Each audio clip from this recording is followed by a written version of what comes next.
Portrait of a Fangirl is a web series and podcast created by Temple of Geek. At the core of the project is the importance of telling the stories of women who have found inspiration, growth, and power through fandom. My name is Jenna Wrenn, and I'm the host of the Portrait of a Fangirl podcast. And today I have the pleasure of talking with Briana White. Hi, Briana. How are you? Hi, I'm excellent. Thanks for having me. I'm excited to chat today. Yes, me too. Thank you for coming on. And I'm very excited to jump into your experiences in the world of gaming.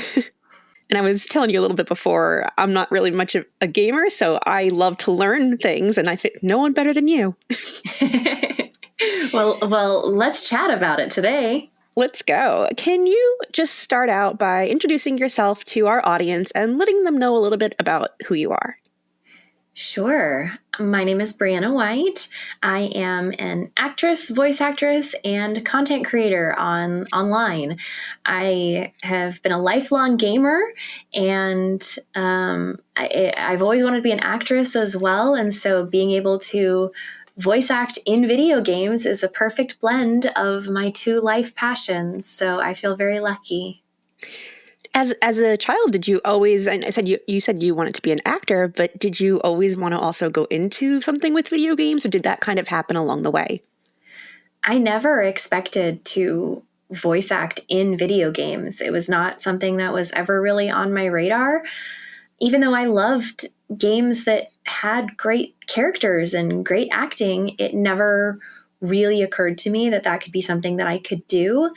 So when I got the audition for Final Fantasy VII Remake, I thought, whoa, this would be so cool. Although I never thought I would get it. I thought it would just be a really fun audition. I just sort of fell into it. I don't want to say on accident, but it certainly felt a little on accident. Right. It just kind of came to you along the way on your journey. Yeah. Were you a fan of the Final Fantasy series? So I had not played Final Fantasy VII because my family, when I was growing up, was a Nintendo family, and Final Fantasy VII was only available on the PlayStation. But I played Final Fantasy later on in my life because there are many Final Fantasy games, and I fell absolutely head over heels in love with Final Fantasy XIV. I have put way too many hours into that game. I've played a lot of Final Fantasy XIV, and I've been playing it kind of ongoing since 2016, so for a long time.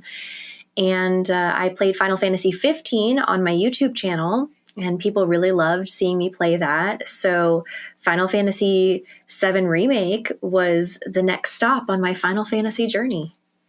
Wow. And that was your first time voicing in Final Fantasy, correct? Final Fantasy VII? Yes, it was my first voice acting gig at all. Wow.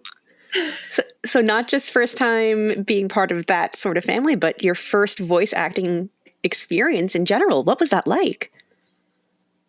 It was very overwhelming to voice one of the most iconic characters in gaming for my very first role ever. Overwhelming and terrifying, all of the above. I really didn't think I would get the role. So nerves didn't really play into it. I mean, I really went in there thinking this is going to be a fun thing to audition for that I'll never, ever, ever book. I hoped, of course. And then when I did get the role, I had to grapple with the fact that people really care about this game and this character, and they really want us to do it right. And here I was with no experience with what is an incredibly technically challenging job. It's a localization from Japanese, so we have to match the timing of what we say exactly to the timing of the Japanese line, and even just voice acting and being able to convey emotion with one single tool at the same time as making sure my diction is good and my dialogue comes out clean of weird tiny mouth sounds. I mean, it was really, really, really overwhelming. It was a big challenge. Right. It was, you were being really thrown into the fire on your first big thing. And I can only imagine what that must have felt like. And especially with other voice actresses having voiced Aerith in the past. So how did you feel coming into that? Did you want to kind of make the character your own? Did you want to try to like pay tribute to the actresses before you? For me, it was all about balancing the gratitude and honor for Aerith's previous voice actresses, while at the same time bringing something fresh and new to it. Aerith's voice actress in Japanese is Maya Sakamoto, and I owe a lot to her. She's been Aerith's Japanese voice actress from the very beginning. And so I really leaned on her performance while I was sort of crafting my voice. And then I listened to the English voices as well. The benefit that I had was that the English voices only voiced Aerith at a different point in time than when we started. So a lot of people really identify with Aerith's voice actress in Advent Children, the movie, but that's not the same Aerith as the one I started with. So I had the benefit of being able to really meet Aerith where she is at the very start of Final Fantasy VII Remake, which is at also the very start of Final Fantasy VII, which actually didn't have voice acting at all. So yeah, it was absolutely a balance. It was a blend of honoring and bringing myself to the role. Right. It sounded like it was kind of a good opportunity to, I don't want to say reinvent because the character, but it was a good jumping off point because you weren't necessarily coming on the heels of someone else, right? Yeah, it was a balancing act. It was a blend for sure. But Right. I had a lot of help from the directors and the writers. I mean, it really was a team effort to make sure that this was going to be a quality product, that people were going to be able to really love Aerith the way that we love Aerith. And obviously, people loved your work so much. You just won the Golden Joystick Award for the Best Supporting Performer this year. Congratulations. That's amazing. Thank you so much. I feel so lucky.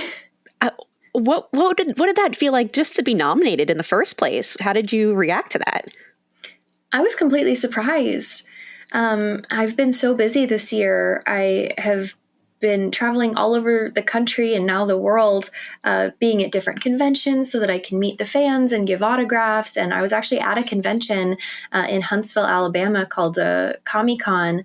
And I woke up and I was, focused completely on getting ready for the day and figuring out how I was going to, get all of my stuff to the convention and get set up. And then I got this email from Square Enix that I've been nominated for a voice acting award, and just immediate tears. Like, whoa! I'm getting whiplash here. Like, I was so focused on doing this, and now this nomination, and now I feel like my brain is in la la land. I mean, it was a total surprise, truly, and in the best sort of way. I feel really, really lucky that we get to celebrate how hard we've worked in this way.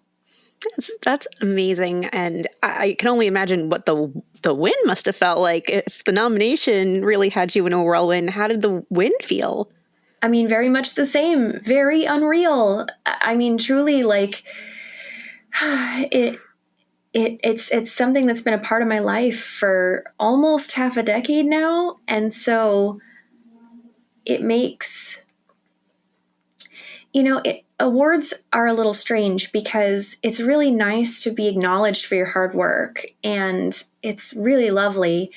But at the end of the day, especially the Golden Joysticks, which is 100% fan voted, at the end of the day, what it really means is that my performance touched some hearts and hopefully made their life a little bit brighter.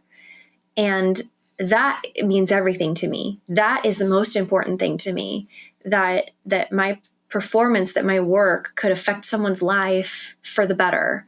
That's really, really awesome. And I get very emotional when I think about it.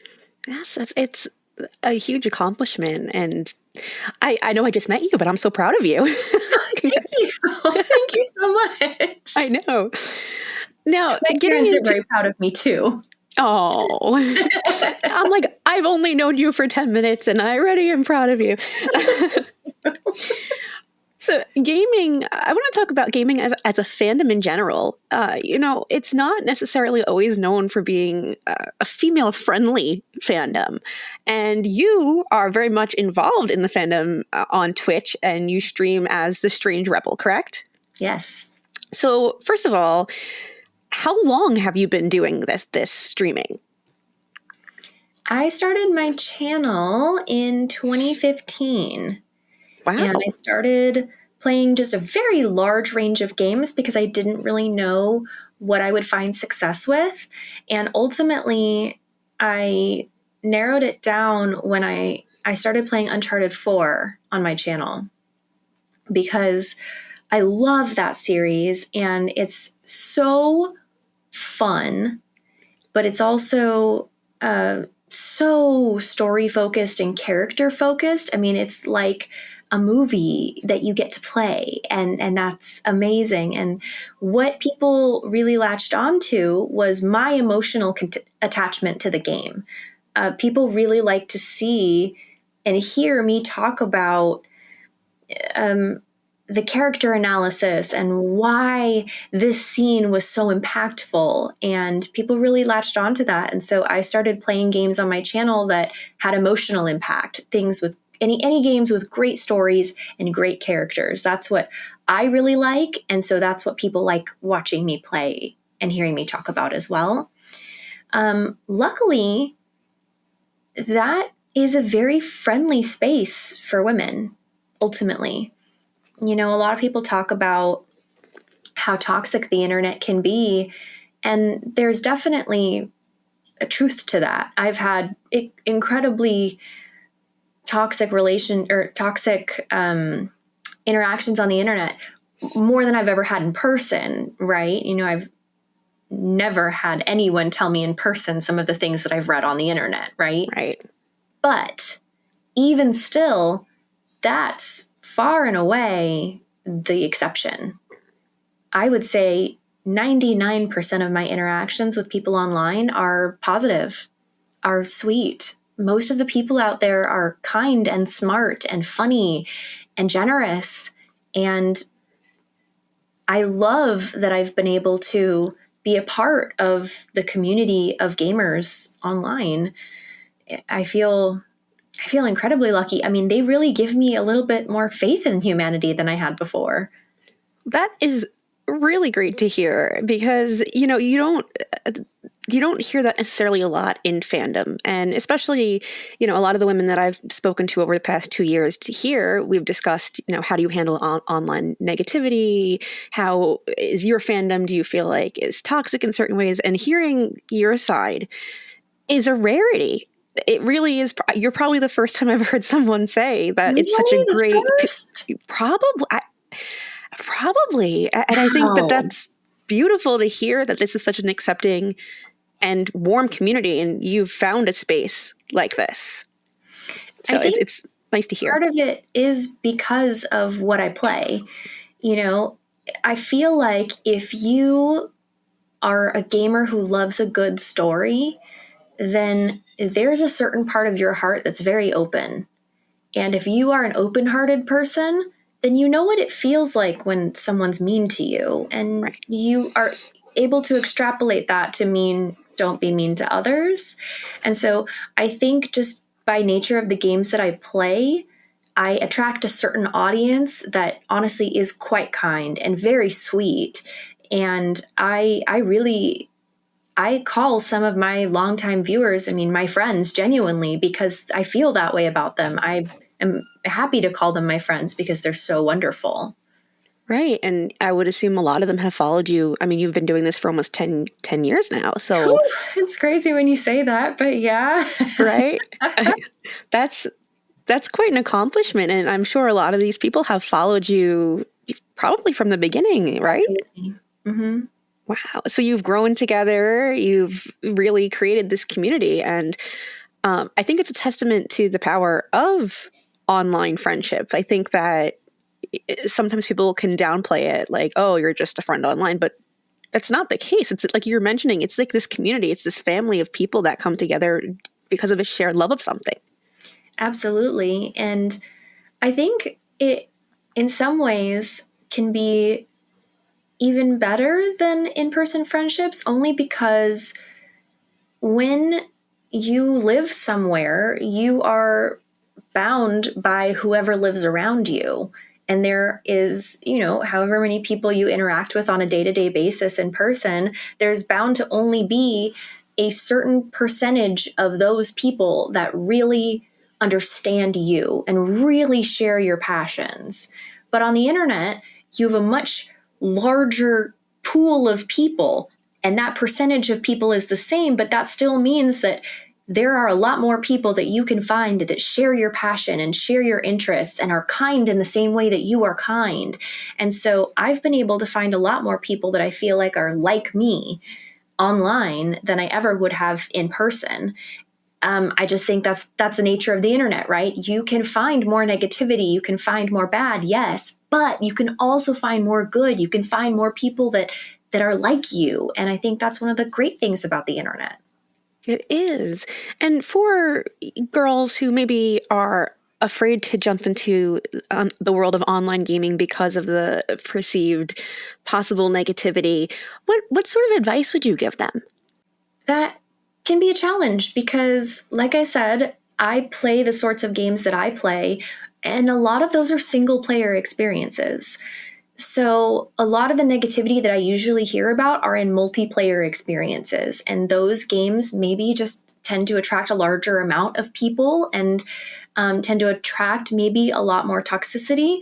I don't spend a ton of time in those spaces, so I wouldn't know. But I will say, because I've played games like Overwatch, I've put a lot of hours into a game like Overwatch, and yeah, if I was to hop on voice with a bunch of random strangers, I probably would have experienced a lot more toxicity. But I kind of had a rule early on that I wasn't really interested in talking with those people. So I only hopped on voice comms with my friends. I played games with my friends and I hopped on voice comms with them, and I didn't open that up to strangers. And so you can use the tools like that. You can use things like that to lessen the chance of you being harassed online. Similarly, it does depend on the game you play. So a game like Overwatch, highly competitive and extremely fast paced and gets the blood pumping, right? That is going to bring more passion to the surface, which in turn, if you're not careful, can turn to negativity. Whereas a game like Final Fantasy XIV has a lot of opportunities to cool down in between the competitive instances. And there are calming things like fishing and crafting and making your new glamour, which are different aspects of a multiplayer experience that don't incite that passion. Not that they don't incite passion, it's just they don't incite that heart fire of that might turn negative, right? So if someone wanted to have that multiplayer experience, I would try different games, because there are different games that might work better for you and have an audience that suits you better. So it just depends. And then, for me, I would also have to say, just because you have one bad experience one time on one game doesn't mean the whole world is like that. Does that suck? Yes. Am I so sorry it happened to you? Yes. Should it be that way? No. But should you prevent yourself from potentially finding an amazing friend group of people just like you because of one bad experience? No. You got to keep trying. Right. Not everybody out there is the same. Not everybody is going to be that troll or that negative experience. Exactly. So, Briana, can you tell us where we can find you online and on Twitch? Yes. So all of my gaming content is under the handle @TheStrangeRebel. So I'm @TheStrangeRebel on Twitch and Twitter and Instagram and TikTok. On YouTube, you can find me @StrangeRebelGaming. You can type that into the YouTube search bar. But you can also just type in my name, Briana White, and all of my socials will pop up. That's Briana with one N. And I also have like a separate Instagram and Twitter and Facebook for my like more acting and modeling stuff. So that's a little bit different as well. So you can find me on the internet. I'm out there, and I would love to have you join our community of incredibly kind, wholesome, positive people that love Final Fantasy and love gaming. Briana, thank you so much for taking the time and talking to me today. Truly, you bring such a light to fandom in general, and thank you so much. Thank you as well. It was really lovely to talk with you.